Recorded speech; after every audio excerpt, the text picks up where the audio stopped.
mga nakayapak na deboto ng Itim na Nazareno papayagan na sumakay sa LRT 1 at 2. Umabante sa balitang yan si Abante reporter Ryan Reloban.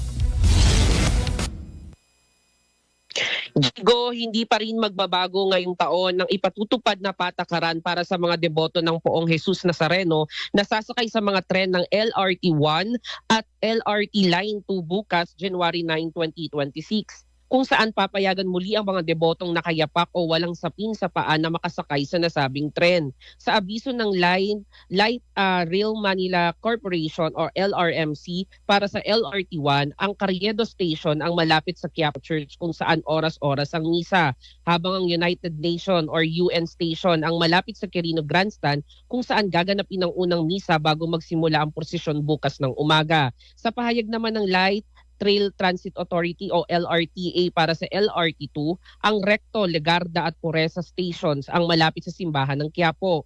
Regular hours pa rin naman ang operasyon ng LRT1 kung saan ang unang biyahe ay magsisimula ng alas 4 ng madaling araw. Ang huling biyahe naman ay aalis ng 10:30 ng gabi sa Dr. Santos Station sa Parañaque City at 10:45 naman ng gabi naman sa Fernando Po Jr. Station sa Quezon City. Gayon din ang LRT2 kung saan alas 5 ng madaling araw magsisimula ang biyahe hanggang 9 p.m. para sa Antipolo Station at 9:30 p.m. para sa Recto Station. Handa naman ang dalawang tren sa dagsa ng mga pasahero bukas kung saan mahigpit na seguridad ang kanilang ipatutupad katuwang ang iba pang mga otoridad.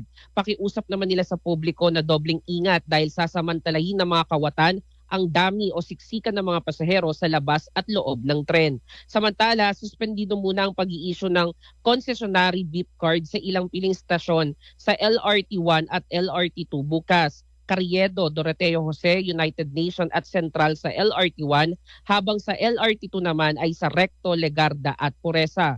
Pagbabalik naman ng normal na pag-i-issue ng beep card sa Sabado, January 10, 2025.